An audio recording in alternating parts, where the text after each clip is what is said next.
साथियों नमस्कार, स्वागत है आपका। साथियों, आपकी परीक्षा के दृष्टिगत एक और महत्वपूर्ण प्रैक्टिस सेट जो कि हिंदी साहित्य का है लेकर मैं उपस्थित हूँ। हिंदी साहित्य के अत्यंत महत्वपूर्ण 25 प्रश्न इसमें संकलित हैं। सभी प्रश्नों की विस्तृत व्याख्या करने का प्रयास किया गया है।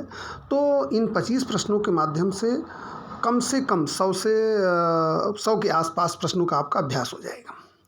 तो आइए आज की चर्चा से जुड़ते हैं, देखते हैं आज के महत्वपूर्ण प्रश्नों को, महत्वपूर्ण तथ्यों को। ठीक है साथियों, देखते हैं पहला प्रश्न। पहला प्रश्न है साथियों, बिहारी के प्रसिद्ध हैं। ये यूपीटीटी 2014 में पूछा गया प्रश्न है। कवित्त, सवैया, पद और दोहा। तो बिहारी के आप अवगत हैं कि दोहा पसंद है। सही उत्तर है विकल्प संख्या 4। चलिए देखते हैं इसकी व्याख्या। बिहारी रीतकाल की रीत सिद्ध काव्य धारा के कवि हैं। यहाँ रीत सिद्ध कहने के बाद आपको व्याख्या करनी पड़ेगी। रीतिकाल में 3 रूप से मुख्य धाराएं थी। काव्य रचना की 3 मुख्य धाराएं थी, रीति सिद्ध, रीतिबद्ध और रीतिमुक्त। तो बिहारी जी जो हैं वो रीति सिद्ध काव्यधारा के, यूँ कहेंगे कि आप एकमात्र कवि हैं। इनकी एकमात्र रचना बिहारी सतसई दोहा छंद और ब्रज भाषा में है। इसमें कुल 719 दोहे हैं। देखते हैं अगला प्रश्न, प्रश्न संख्या 2। सच्चिदानंद हीरानंद वात्स्यायन का उपनाम क्या है? हरिऔध, निराला, अज्ञेय, गुलेरी। तो इसका सही उत्तर है विकल्प संख्या 3 अज्ञेय। सरल प्रश्न है। आइए देखते हैं इसकी व्याख्या। सच्चिदानंद हीरानंद वात्स्यायन अज्ञेय, सूर्यकांत त्रिपाठी निराला, चंद्र शर्मा गुलेरी और अयोध्या सिंह उपाध्याय जी का उपनाम है हरिऔध। ठीक है, देखते हैं प्रश्न संख्या 3। साथियों थोड़ा सा तेज चल रहे हैं, आपका समय जिससे बिल्कुल न खराब हो, यह अभ्यास है। सूरदास जी ने सूरसागर की रचना किस भाषा में की? अवधी, खड़ी बोली, ब्रजभाषा, राजस्थानी। सूरदास जी ने सूरसागर की रचना किस में की है? ब्रजभाषा में की है। सही विकल्प है विकल्प संख्या 3। ठीक है, आइए इसकी व्याख्या भी देखते हैं। सूरदास जी की सभी काव्य रचनाएं ब्रजभाषा में हैं, या आप यूँ भी कह सकते हैं कि अधिकतम कृष्ण काव्य जो है वो ब्रजभाषा में ही रचित है। राम काव्य अधिकतम अवधी में रचित है और कृष्ण काव्य अधिकतम ब्रजभाषा में रचित है। देखते हैं अगला प्रश्न, प्रश्न संख्या 4। भेजे मन भावन के उधव के आवन की सुधि ब्रज गावनी में पावनी जबै लगी। पंक्ति के रचनाकार कौन है? सूरदास, कुंभन दास, नंददास और जगन्नाथ दास रत्नाकर। तो इसका सही उत्तर है साथियों विकल्प संख्या 4 जगन्नाथ दास रत्नाकर। ठीक है, आइए देखते हैं अगला प्रश्न, प्रश्न संख्या 5। डॉक्टर नगेंद्र ने किस युग को स्थूल के प्रति सूक्ष्म का विद्रोह कहा? भारतीय युग, रीतकाल, भक्तिकाल और छायावाद। बहुत महत्वपूर्ण प्रश्न है। डॉक्टर नगेंद्र ने छायावाद को स्थूल के प्रति सूक्ष्म का विद्रोह कहा था। तो सही उत्तर है विकल्प संख्या 4 छायावाद। चलिए देखते हैं अगला प्रश्न।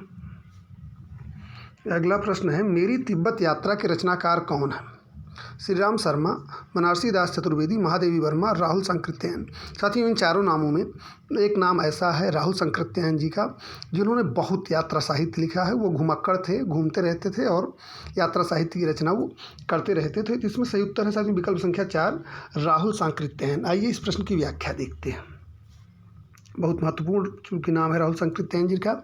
राहुल जी के अन्य प्रमुख यात्रा वृत्त हैं मेरी लद्दाख यात्रा, किन्नर देश में घुमक्कड़ शास्त्र, यात्रा के पन्ने, एशिया के दुर्गम भूखंड आदि। चलिए अगला प्रश्न देखते हैं, प्रश्न संख्या 7। त्यागपत्र उपन्यास के रचनाकार हैं। बहुत महत्वपूर्ण, बहुत प्रसिद्ध रचना है, बहुत ध्यान से देख लीजिए। त्यागपत्र उपन्यास के रचनाकार हैं यशपाल, जैनेन्द्र, अज्ञेय और उपेन्द्रनाथ। तो इसका सही उत्तर है साथियों विकल्प संख्या 2 जैनेन्द्र। आइए इस प्रश्न की भी व्याख्या देखते हैं।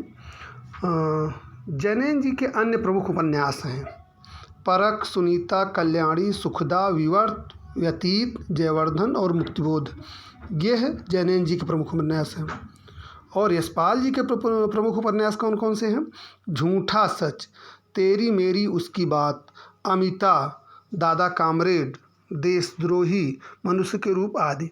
और अज्ञेय जी के प्रमुख उपन्यास साथियों हैं शेखर एक जीवनी, नदी के द्वीप, अपने अपने अजनबी। ठीक है, और उपेन्द्रनाथ अस्क जी के प्रमुख उपन्यास हैं गिरती दीवारें, गर्म राख, सितारों के खेल आदि। गिरती दीवारें इनका बहुत प्रसिद्ध है, अनेक बार परीक्षाओं में पूछा गया उपेन्द्रनाथ अस्क जी का, तो इसको ध्यान से देख लीजिए गिरती दीवारें। देखते हैं अगला प्रश्न, प्रश्न संख्या 8। मैथिली शरण गुप्त की रचना नहीं है।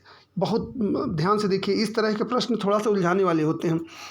आपको जब उनकी कई रचनाएं या सारी रचनाएं पता होती हैं तभी इसमें सही उत्तर हो पाता है। तो मैथिली शरण गुप्त की रचना नहीं है साकेत, कामायनी, जयद्रथ वध, यशोधरा। तो इसका सही उत्तर साथियों क्या है? इसका सही उत्तर है विकल्प संख्या 2 कामायनी। कामायनी आप जानते हैं जयशंकर प्रसाद जी की रचना है। आइए इस प्रश्न की व्याख्या देखते हैं। कामायनी जयशंकर प्रसाद जी की रचना है। प्रसाद जी की अन्य रचनाएं झरना, आंसू, लहर, एक घूंट आदि हैं। यहाँ आपको मैं निवेदन करना चाहूँगा कि प्रसाद जी की रचनाओं को ध्यान से देख लीजिए। आपको पता है प्रसाद जी बहुत बड़ा नाम, छायावाद युग के बहुत बड़े स्तंभ। तो झरना, आंसू, लहर ये कुछ भी पूछा जा सकता है। कामायनी तो बहुत ही महत्वपूर्ण है, महाकाव्य है वो। चलिए देखते हैं प्रश्न संख्या 9। अमृतलाल नागर के किस उपन्यास में तुलसीदास के जीवन को आधार बनाया गया है? बूंद और समुद्र, सुहाग के नूपुर, मानस का हंस और अमृत और विष। तो इसमें सही उत्तर है विकल्प संख्या 3 मानस का हंस। ठीक है, देखते हैं इस प्रश्न की व्याख्या। बूंद और समुद्र में बूंद व्यक्ति का और समुद्र समाज का प्रतीक है। सुहाग का नूपुर में मध्यकालीन कुलवधुओं एवं नगर वधुओं का चित्रण है। अमृत और विष में भारतीय गणतंत्र के 15 वर्षों का चित्र है। और मानस का हंस में तुलसीदास जी की जीवनी है। ठीक है, देखते हैं अगला प्रश्न। प्रश्न संख्या 10। अति सूधो स्नेह कुमारग है किसकी पंक्ति है? अति सूधे स्नेह कुमारग है किसकी पंक्ति है? घनानंद, ठाकुर, बोधा और आलम। तो इसका सही उत्तर है साथियों विकल्प 1 घनानंद। ठीक है, चलिए देखते हैं अगला प्रश्न। यह रीति मुक्त शाखा के महत्वपूर्ण कवि घनानंद की पंक्ति, इसकी व्याख्या इसमें लिखी गई है। आइए प्रश्न संख्या 11 देखते हैं। आधुनिक हिंदी साहित्य की पहली आत्मकथा के लेखक माने जाते हैं श्याम सुंदर दास, देवेंद्र सत्यार्थी, हरिवंश राय बच्चन और जयशंकर प्रसाद। तो इसका सही उत्तर है साथियों विकल्प संख्या 1 श्याम सुंदर दास। आधुनिक, यहाँ ये ध्यान देने वाली बात है कि आधुनिक हिंदी साहित्य की बात कर रहा है। आधुनिक हिंदी साहित्य की पहली आत्मकथा श्याम सुंदर दास जी की है। और हिंदी की पहली आत्मकथा अर्धकथानक वो बनारसी दास चतुर्वेदी की है। आइए उसको व्याख्या में देखते हैं हम आगे। श्याम सुंदर दास कृत मेरी आत्म कहानी, इनकी आत्मकथा का क्या नाम है? बहुत ध्यान से देख लीजिए।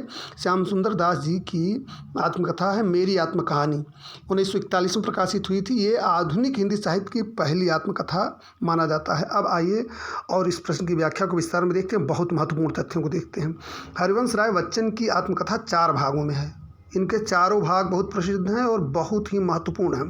पहला भाग क्या भूलूं क्या याद करूं, दूसरा भाग नीड़ का निर्माण फिर तीसरा बसेरे से दूर और चौथा भाग है 10 द्वार से सोपान तक। ठीक है, देवेंद्र सत्यार्थी की आत्मकथा 2 भागों में है, यह भी महत्वपूर्ण है। पहला चांद सूरज के वीरन और दूसरा नील यक्षिणी। यहाँ महत्वपूर्ण तथ्य जो मैं पहले चर्चा जिसकी मैंने की कि बनारसी दास जैन द्वारा व्रजभाषा पद्य में लिखित अर्धकथानक 1614 ईस्वी को हिंदी की पहली आत्मकथा माना जाता है। ठीक है, चलिए देखते हैं अगला प्रश्न। प्रश्न संख्या 12। किस कवि को कवियों का कवि कहा जाता है? किस कवि को कवियों का कवि कहा जाता है? महत्वपूर्ण प्रश्न है। धर्मवीर भारती, शमशेर बहादुर सिंह, रघुवीर सहाय और सर्वेश्वर दयाल सक्सेना। तो यहाँ साथियों सही उत्तर विकल्प संख्या 2 शमशेर बहादुर सिंह को कवियों का कवि कहा जाता है। आइए इस प्रश्न की व्याख्या देखते हैं। शमशेर जी के प्रमुख काव्य संग्रह हैं, बहुत ध्यान से देखिए, बड़ा नाम है। शमशेर जी के प्रमुख काव्य संग्रह कौन कौन से हैं? कुछ कविताएं। चुका भी नहीं हूँ मैं, चुका भी नहीं हूँ मैं, इस काव्य संग्रह के लिए शमशेर जी को साहित्य अकादमी पुरस्कार प्राप्त है। इतने अपने पास बात बोलेगी, काल तुमसे होड़ है मेरी, सुन रहा हूँ सुकून की तलाश आदि। देखते हैं अगला प्रश्न। प्रश्न संख्या 13। दशरथ सुत तिहुलोक बखाना, राम नाम को मरम आयाना, ये किसकी पंक्ति है? ये साथियों पंक्ति किसकी है बताइए? ये पंक्ति है कबीरदास जी की। सही उत्तर क्या है? विकल्प संख्या 3 कबीरदास। प्रश्न संख्या 14 देखते हैं। बहुत महत्वपूर्ण तथ्यात्मक प्रश्न है। काशी नागरी प्रचारणी सभा की स्थापना कब हुई थी? हिंदी के विकास से संबंधित जो भी संस्थाएं हैं उनके बारे में विधिवत जानकारी आपको हमारे चैनल पर इसका वीडियो है, हिंदी के विकास से संबंधित महत्वपूर्ण संस्थाएं, तो उसको आप देख लेंगे तो जो भी संस्थाएं हिंदी के विकास से संबंधित आज तक हैं उनका बहुत विस्तार से वर्णन है। उसको आप चाहें तो देख लीजिएगा, वो आपके लिए बहुत उपयोगी होगा। काशी नागरी प्रचारणी सभा की स्थापना कब हुई थी? 1893, 1900, 1903 और 1905। तो इसका सही उत्तर है साथियों विकल्प संख्या 1 1893। काशी नागरी प्रचारणी सभा की स्थापना 1893 में बाबू श्याम सुंदर दास, शिव कुमार सिंह, राम नारायण मिश्र ने की थी। ये तीनों नाम आप जान लीजिए। काशी नागरी प्रचारणी सभा के संस्थापक कौन नहीं थे, इस तरह का प्रश्न पूछा जाता है। ये 3 नाम दिए रहते हैं, एक अन्य नाम दिया रहता है, तो ये तीनों नाम आपको जानना जरूरी है। काशी नागरी प्रचारणी सभा की स्थापना 1893 में बाबू श्याम सुंदर दास, शिव कुमार सिंह तथा राम नारायण मिश्र ने की थी। नागरी प्रचारणी पत्रिका का प्रकाशन 1896 ईस्वी में बेगनी प्रसाद के संपादन में काशी से त्रैमासिक शुरू हुआ था। पत्र पत्रिकाओं से संबंधित हिंदी की पहली पत्रिका से लेकर आज तक जितनी भी पत्रिकाएं प्रकाशित हुई उसका 3 से 4 वीडियो में हमने समेकन युग के अनुसार कर दिया है। तो उसको आप चैनल पर विजिट करेंगे तो आप देखेंगे तो आपको पूरा जितना मतलब पत्र पत्रिकाओं का पूरी सूची वहाँ उपलब्ध है, आप उसको देखना चाहें वो आपके लिए उपयोगी होगी। चलिए अगला प्रश्न देखते हैं। प्रश्न संख्या 15, प्रेम सागर किसकी रचना है? सदासुख लाल, सदल मिश्र, लल्लू लाल और राम प्रसाद निरंजनी। प्रेम सागर बहुत प्रसिद्ध रचना, बहुत महत्वपूर्ण रचना। इसके रचनाकार हैं लल्लू लाल। सही उत्तर विकल्प संख्या 3 लल्लू लाल। आइए इस प्रश्न की व्याख्या देखते हैं। प्रेम सागर लल्लू लाल जी की रचना है। इनकी इन प्रमुख रचनाएं सिंहासन बत्तीसी, बैताल पचीसी, सभा विलास, लाल चंद्रिका आदि हैं।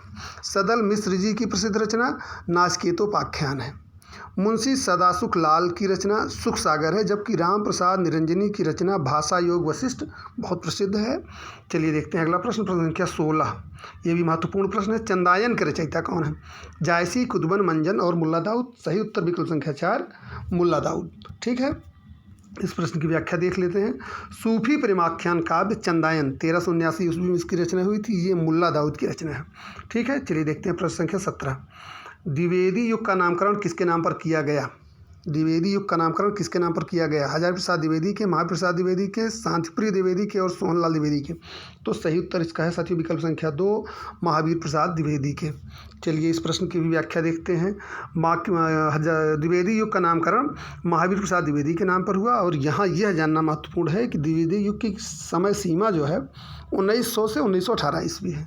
चलिए प्रश्न संख्या 18 देखते हैं।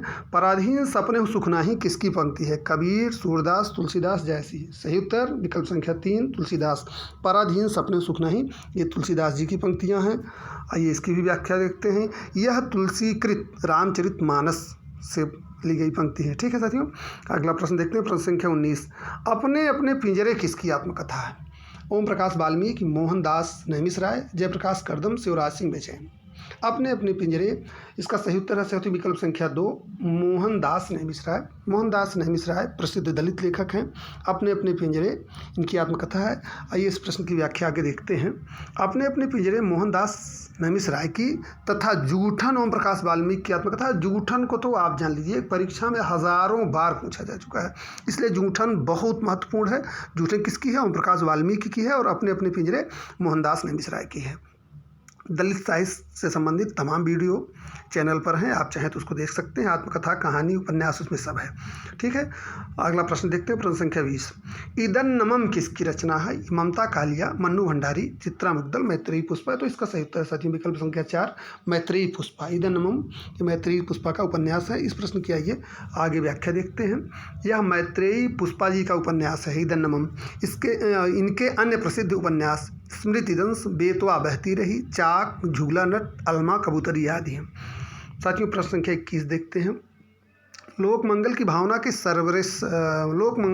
के सर्वश्रेष्ठ कवि इनमें से कौन है? जायसी, तुलसीदास, आज्ञेय, मुक्तिबोध। तो इसका सही उत्तर क्या है? इसका सही उत्तर साथियों विकल्प संख्या 2 तुलसीदास। आइए इसकी व्याख्या देखते हैं। तुलसीदास जी को आचार्य रामचंद्र शुक्ल ने एक लोक मंगल का कवि कहा है। यहाँ यह महत्वपूर्ण हो जाता है कि लोक मंगल का कवि तुलसीदास जी को किसने कहा है? यह आचार्य शुक्ल ने कहा, यह जान लीजिए, यह बहुत महत्वपूर्ण है। प्रश्न संख्या 22 देखते हैं। अमी हलाहल मदभरे श्वेत श्याम रत्नार, जियत मरत झुक झुक परत, जेह चितवत एक बार। यह किसकी पंक्ति है? बहुत महत्वपूर्ण प्रश्न है। टीजीटी की परीक्षाओं में ये बहुत बार पूछा गया है।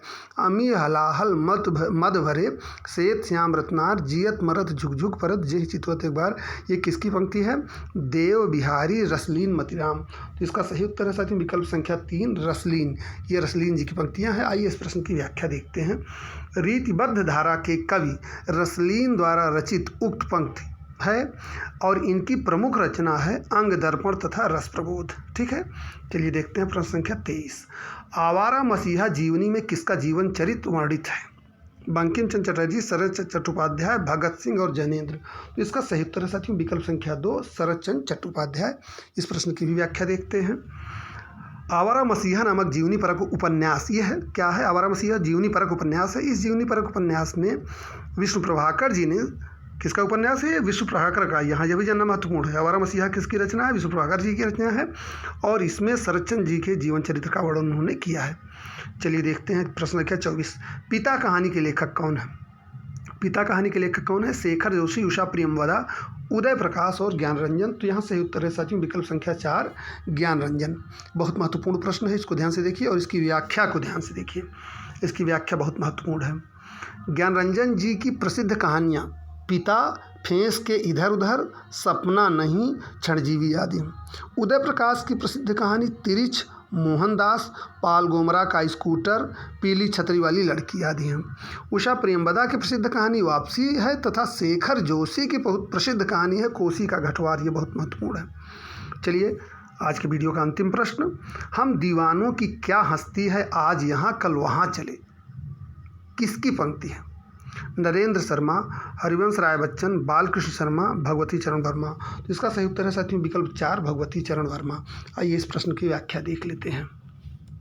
उपर्युक्त पंक्ति भगवती चरण वर्मा के काव्य संग्रह मधुकण से है। बहुत ध्यान से देखिए, किस काव्य संग्रह से? मधुकण से है। और यहाँ ये महत्वपूर्ण है इनकी अन्य रचनाएं जानना। भगवती चरण वर्मा के उपन्यास बहुत प्रसिद्ध हैं। चित्रलेखा कालजयी कृति है, इस पर आप जानते हैं कि रेडियो रूपक भी आ चुका है, इस रूपांतरण करके इसका। भूले बिसरे चित्र बहुत प्रसिद्ध है। और पतन, टेढ़े मेढ़े रास्ते, ये सब इनके प्रसिद्ध उपन्यास हैं। इनको भी आप ध्यान से देख लें, संभव है कि परीक्षा में पूछे जाएँ। तो साथियों आज आपने 25 प्रश्न देखे।